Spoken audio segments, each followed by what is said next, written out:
Everyone, myself included, has their own mock draft, and some are obviously going to be more accurate than others. At the end of the day, most mocks only get a few picks right, as there is usually a lot that goes on draft night that's unforeseen, but in the past day or so, Chris Sims released a mock that was, well, interesting to say the least. We're going to break it down and discuss everything about it, and if you haven't seen it yet, spoiler, he has Trevor Lawrence going #1 overall. Now, before we really dive into this and get started, please like the video and subscribe to the channel, as each only take a second to do, and it would be very much appreciated. Now let's begin. So first things first, Chris Sims is extremely well respected around the league and in NFL draft communities, and is not afraid to stand alone in projections and in his opinion, and honestly, I give him major credit for that. He was, to my knowledge, the only big guy in media to have Josh Allen and Lamar 1-2 back in 2018, and also said Patrick Mahomes was the most special quarterback talent in 2017. So again, credit to him, because he had Josh Rosen 5th despite a lot of people having him in the top 2 that year, and he was not afraid to be by himself in this. Chris's rankings in 2021 were again bold, as he had top 10 picks Justin Fields and Trey Lance 5 and 6, with Kellen Mond from Texas A&M above both of those guys. So while his rankings have been good in the past, that A, does not mean they always will be, and B, does not translate to mock drafts either. And on the comment of me saying that doesn't mean he will always be right, that is not me trying to discredit him. It's more so to say I completely respect his opinion and what he thinks, but I personally think Justin Fields is a lot better than Kellen Mond. As for the mock specifically though, for mock drafts, I have to be honest, I thought it was pretty rough compared to what will actually happen on Thursday night. So, not surprisingly, Chris, along with everyone, has the first 2 picks correct. If you're into gambling, then by all means throw whatever you're of course comfortable with on Trevor at 1 and Zach at 2. If by some miracle Zach was not the pick at 2, then this would be the biggest smokescreen of all time. Now, Mac at 3 at this point is whatever you choose to believe. As Ian Rappaport tweeted on Monday, the decision is now between Mac and Trey Lance. So again, whatever you believe, I don't fault anybody. I just have a hard time believing they traded as much as they did for Mac Jones, and will have a hard time believing that until the pick is actually announced. 4 is Kyle Pitts, and with the news coming out recently that Atlanta is indeed shopping Julio Jones, or at least listening to offers, this does not come as a surprise at all, given Pitts is the offensive weapon he is.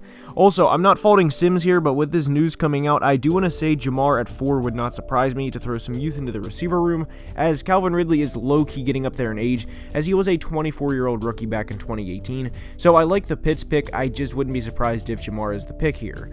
Now, Jamar officially at 5 to Cincy has been a thing. Again, it doesn't surprise me at all, and through 5 picks, I am fine with this mock and would probably predict the exact same thing to happen.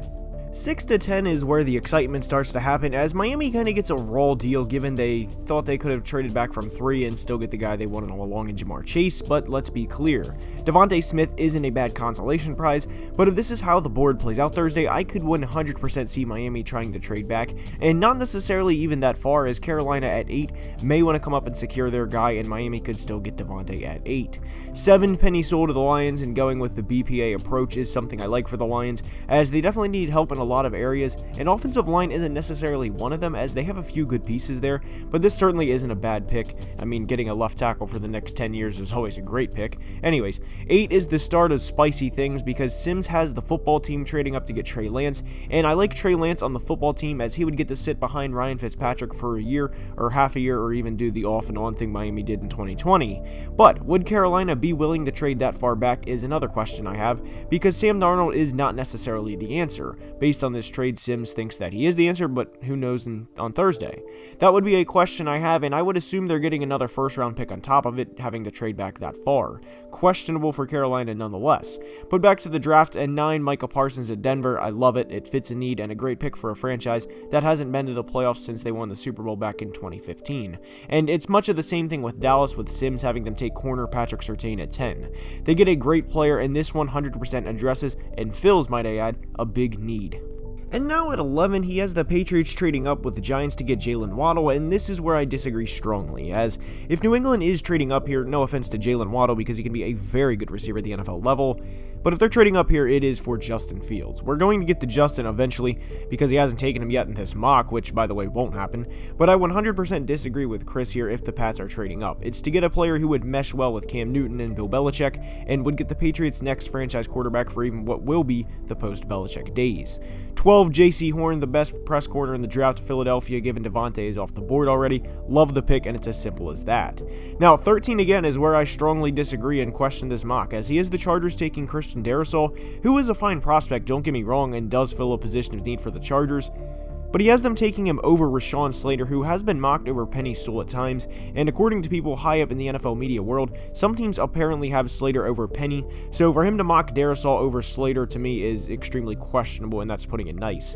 And kind of the same thing at 14 with the Vikings taking Elijah Vera-Tucker, and I think this is a little more justifiable because of having Brian O'Neill and Ezra Cleveland for their tackles of the future, where Elijah could kick in and play guard, so I understand this one a little more, but again, I don't think the Vikings, a team notorious for having a poor offensive line, would take Vera-Tucker over Slater. That's admittedly nitpicking more than anything because both are great prospects, and I think both will be good in the NFL, but I do not get Darrisaw over Slater at all.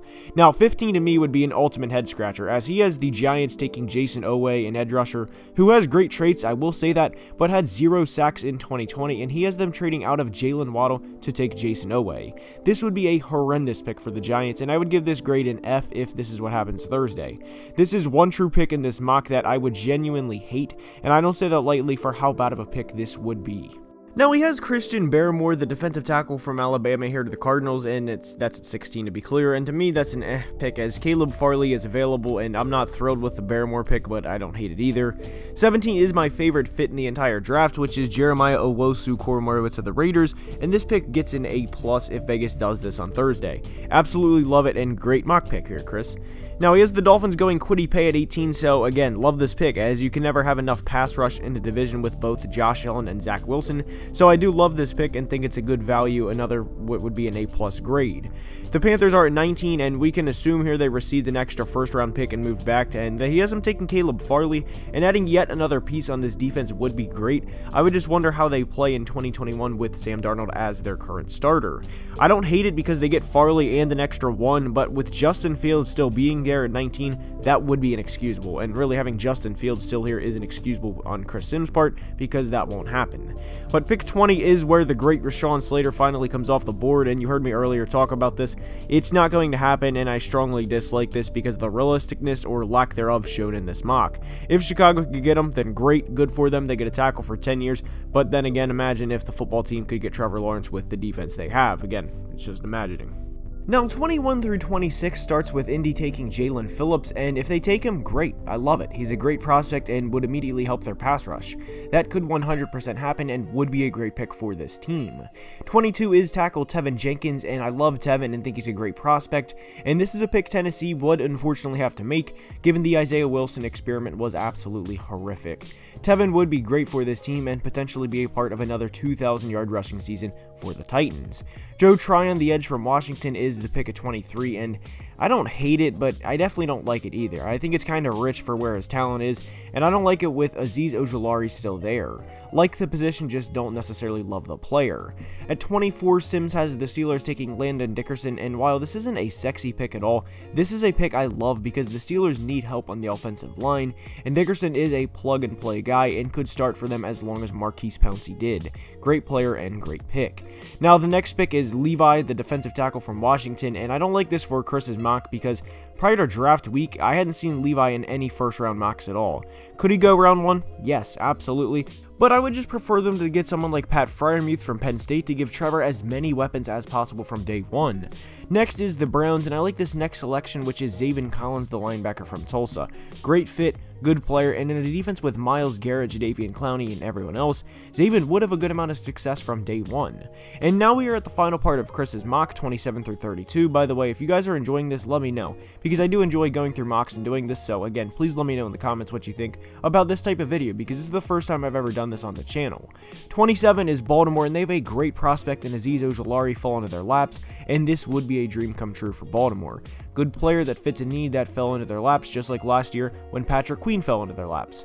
Now, 28 is Tyson Campbell to the Saints, a corner from Georgia, and I think this is a hair early for him, but nothing too crazy, not like he's a round 5 prospect, but he would probably get beat a good bit early on, but learning the defense every day from veteran teammates in Marshawn Lattimore and Marcus Williams would make his transition a lot easier.